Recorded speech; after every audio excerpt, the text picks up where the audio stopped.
প্রতিবেশী আমাদের জীবনের এক অবিচ্ছেদ্য অংশ। তারা আমাদের সুখে দুঃখে পাশে থাকেন, আমাদের ভালো মন্দের সাক্ষী হন। কিন্তু সব প্রতিবেশী কি সত্যিই বন্ধু হয়? একদম নয়। কিছু প্রতিবেশী এমন থাকে যারা অহেতুক ঝগড়া করে, কুৎসা রটায় এবং আপনার জীবনের অশান্তি সৃষ্টি করে। তাদের ব্যবহার এমন হয় যেন তারা আপনার শত্রু। আপনি যদি এমন পরিস্থিতির শিকার হন তাহলে হতাশ হবেন না। আজকের ভিডিওতে আমি আপনাদের জানাবো কিভাবে এই শত্রুসুলভ প্রতিবেশীদের জব্দ করা যায়।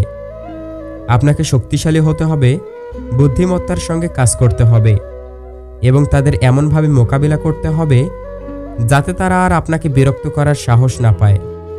চলুন বিস্তারিত আলোচনা করা যাক। তাদের দুর্বলতা খুঁজে বের করুন এবং স্মার্টলি ব্যবহার করুন। আপনার শত্রুসুলভ প্রতিবেশী সবসময় আপনাকে কষ্ট দেওয়ার চেষ্টা করবে, কিন্তু আপনি যদি তাদের দুর্বলতা চিনে ফেলতে পারেন তাহলে তাদের বিরুদ্ধে খুব সহজেই স্ট্র্যাটেজি তৈরি করতে পারবেন। কিভাবে দুর্বলতা খুঁজবেন?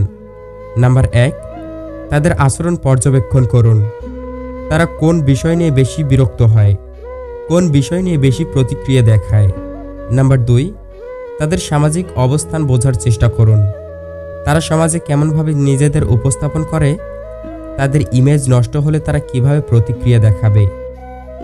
নাম্বার 3, তাদের কথাবার্তা ও গুজব ছড়ানোর প্রবণতা লক্ষ্য করুন। অনেক সময় কিছু লোক অহেতুক গুজব ছড়িয়ে অন্যদের বিরক্ত করে। যদি তারা এটা করে তাহলে আপনি তাদের বিরুদ্ধে সামাজিকভাবে শক্তিশালী অবস্থান নিতে পারেন।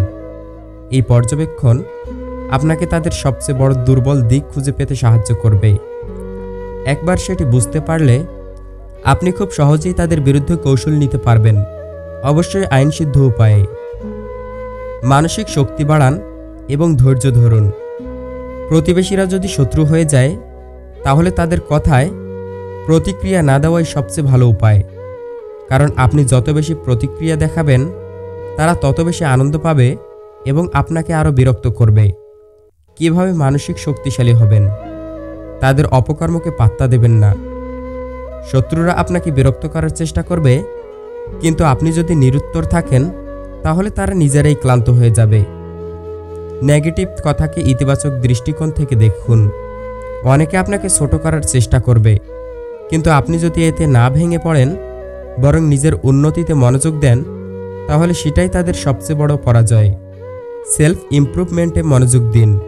বই পড়ুন, নতুন কিছু শিখুন এবং নিজের কেরিয়ার বা জীবন উন্নত করার চেষ্টা করুন। এতে আপনার আত্মবিশ্বাস বাড়বে এবং আপনি মানসিকভাবে শক্তিশালী হবেন। মনে রাখবেন, মানসিকভাবে দুর্বল হলে শত্রুরা আপনাকে সহজেই কষ্ট দিতে পারবে। তাই ধৈর্য ধরুন এবং তাদের উপেক্ষা করুন। সাফল্যের মাধ্যমে জবাব দিন। প্রতিবেশীরা অনেক সময় ঈর্ষান্বিত হয় যখন তারা দেখে আপনি জীবনে এগিয়ে যাচ্ছেন, তাই তারা আপনাকে দমিয়ে রাখতে চাইবে। কিন্তু আপনি যদি তাদের কথায় কোনো কান না দিয়ে নিজের লক্ষ্যে এগিয়ে যান এবং সফল হন তাহলে সেটাই হবে তাদের সবচেয়ে বড় জবাব। কিভাবে সাফল্যের মাধ্যমে প্রতিশোধ নেবেন? নাম্বার 1, নিজের কাজে মনোযোগ দিন। যদি আপনার প্রতিবেশী আপনাকে ছোট করার চেষ্টা করে তবে সেটাকে আপনার মোটিভেশন বানিয়ে দিন। নাম্বার 2, আপনার ব্যক্তিত্ব গড়ে তুলুন। আত্মবিশ্বাসী হন, ভদ্রভাবে কথা বলুন এবং সমাজে নিজেকে সম্মানজনক অবস্থানে নিয়ে যান। নাম্বার 3, অন্যদের সাহায্য করুন। যদি কেউ আপনার বিরুদ্ধে কথা বলে তাহলে সমাজের অন্যান্য ভালো মানুষের পাশে থাকুন। আপনি যদি অন্যের জন্য ভালো কিছু করেন তাহলে সমাজ আপনার পক্ষ নেবে এবং আপনার শত্রুরা একা হয়ে যাবে। নাম্বার 4, নিজের সফলতার গল্প তৈরি করুন। নিজের ক্যারিয়ারে উন্নতি করুন, ভালো কাজ করুন এবং আপনার জীবনে এমন কিছু করুন যা মানুষ মনে রাখবে। প্রতিবেশী যদি শত্রু হয়ে যায় তাহলে এই 3টি কাজ করতে পারেন। প্রথমত, তাদের দুর্বলতা খুঁজে বের করে বুদ্ধিমানের মতো কাজ করুন। দ্বিতীয়ত, মানসিকভাবে শক্তিশালী হন এবং ধৈর্য ধরুন। এবং তৃতীয়ত, সাফল্যের মাধ্যমে তাদের ভুল প্রমাণ করুন।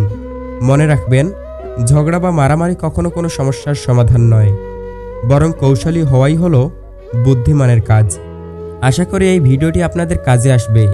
যদি ভালো লেগে থাকে তাহলে ভিডিওটি লাইক করুন, কমেন্টে আপনার মতামত জানান এবং আমাদের চ্যানেল সাবস্ক্রাইব করুন। দেখা হবে পরবর্তী ভিডিওতে। ততদিন ভালো থাকুন, সুস্থ থাকুন।